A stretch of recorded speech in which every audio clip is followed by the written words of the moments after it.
যখন মা বলেন সিগন্যাল ইয়েস তখন ওপেন, যখন বলবে নো তখন ব্লক, এই বন্ধ। আজকে আন্তর্জাতিক অপরাধ ট্রাইব্যুনালে একটি মামলায় চার্জ গঠনের উপরে প্রসিকিউশনের পক্ষ থেকে শুনানি সম্পন্ন হয়েছে। এই মামলায় দুজন আসামি, একজন হলেন সজীব আহমেদ ওয়াজেদ জয় এবং আরেকজন হলেন জুনায়েদ আহমেদ পলক। সজীব আহমেদ ওয়াজেদ জয় জুলাই গণঅভ্যুত্থান চলাকালে তৎকালীন প্রধানমন্ত্রীর আইসিটি উপদেষ্টা ছিলেন এবং জুনায়েদ আহমেদ পলক আইসিটি প্রতিমন্ত্রী হিসাবে তৎকালীন সরকারের দায়িত্ব পালন করেছে। আমরা চার্জ গঠনের শুনানিতে বলেছি যে জুলাই গণঅভ্যুত্থান চলাকালে সরকার পরিকল্পিতভাবে ইন্টারনেট সেবা প্রথমে স্লো করে দিয়ে এবং পরবর্তীতে সম্পূর্ণরূপে বন্ধ করে দিয়ে এই আন্দোলনে যারা ছাত্র জনতা নিরীহ নিরস্ত্রভাবে শান্তিপূর্ণ আন্দোলন করছিল তাদের উপরে মানবতা বিরোধী অপরাধ পরিচালনা করেছে এবং সেই তথ্য দেশে এবং দেশের বাইরে যেন মানুষ জানতে না পারে সেই জন্য পরিকল্পিতভাবে ইন্টারনেট বন্ধ করেছে। শুধু তাই নয়, এই আন্দোলনকারীরা যেন পরস্পর যোগাযোগ করতে না পারে সেজন্য এই ইন্টারনেট বন্ধ করা হয়েছে। এর প্রমাণ হিসাবে আমরা এই আসামিদের নিজস্ব কথোপকথন ট্রাইব্যুনালে জমা দিয়েছি, যেটি সরকারি প্রতিষ্ঠান এনটিএমসি কর্তৃক রেকর্ড করা হয়েছিল, যেটি তৎকালীন সরকার রেকর্ড করতেন তাদের প্রয়োজনে, কিন্তু আজকে তাদের রেকর্ড করা ডকুমেন্ট আমরা হাতে পেয়েছি এবং ট্রাইব্যুনালে জমা দিয়েছি। সেই কথোপকথন থেকে পরিষ্কারভাবে দেখা যাচ্ছে যে জুনায়েদ আহমেদ পলক তৎকালীন একজন প্রভাবশালী অ্যাডভাইজারের সাথে মোবাইল ফোনে কথোপকথন করছেন। কথোপকথনে বলছেন যে 8টি অ্যাপস অর্থাৎ অ্যাপ্লিকেশনস চিহ্নিত করা হয়েছে যেটি সামাজিক যোগাযোগ মাধ্যমে ব্যবহৃত করা হয় এবং 8টি বন্ধ করে দেওয়ার ডিসিশন হয়েছে এবং এই ব্যাপারে ওনারা আইসিটি অ্যাডভাইজার অর্থাৎ এই মামলার অন্যতম আসামি সজীব আহমেদ ওয়াজেদ জয় সাহেবের সাথে কথা বলেছেন। আমি ছোট্ট একটি লাইন আপনাদের সামনে, যেটি ট্রাইব্যুনালে আমরা পড়ে শুনিয়েছি, পুরো কথোপকথনটাই তার একটি লাইন আমি আপনাদের সামনে জানাচ্ছি।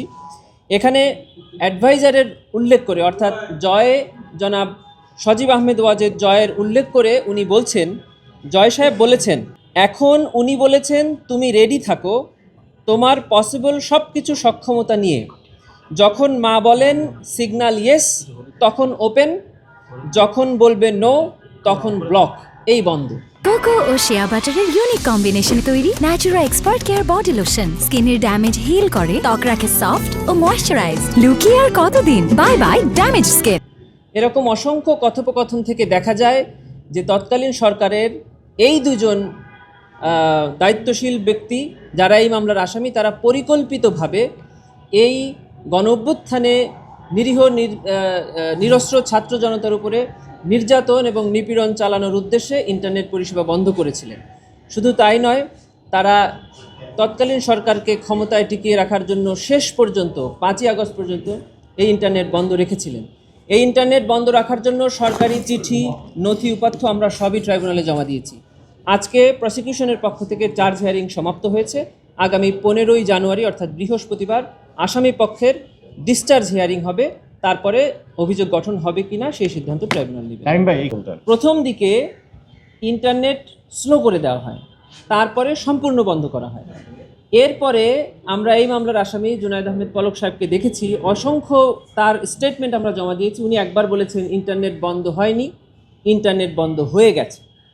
আবার উনি যাচ্ছেন সেতু ভবনে, যেখানের সাথে এই ইন্টারনেটের ডেটা যেখানে থাকে তার কোনো সম্পর্ক নাই। সেতু ভবন পুড়ে যাওয়ার পরে ওনারা বলছেন সেতু ভবন পুড়ে গেছে, এখন আর দেওয়া যাচ্ছে না। আবার সেতু ভবন ওই পোড়া অবস্থায় আবার আমরা দেখছি কিছুদিন পরে ইন্টারনেট কিছুক্ষণের জন্য চালু হয়েছে, আবার ওনারা বন্ধ করেছে।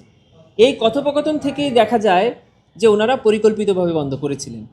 তারপরেও আমরা তদন্তকালে এমন কিছু সরকারি নথিপত্র পেয়েছি যাতে পরিষ্কারভাবে দেখা যাচ্ছে যে তারা সরকার এই সময় সিদ্ধান্ত নিয়ে বাছাই করে যে কোন কোন অ্যাপস বন্ধ করলে তাদের মধ্যে যোগাযোগ বন্ধ থাকবে, মানুষ এগুলো জানতে পারবে না, সেগুলো পরিকল্পিতভাবে 8টি অ্যাপস তারা বন্ধ করেছিল। অতএব আমরা ট্রাইব্যুনালে আশা করছি যে এটি ট্রাইব্যুনালকে আমরা বোঝাতে সক্ষম হয়েছি যে এই আসামিদের সম্পৃক্ততায়, ষড়যন্ত্রে এবং পরিকল্পনায় ইন্টারনেট বন্ধ হয়েছে।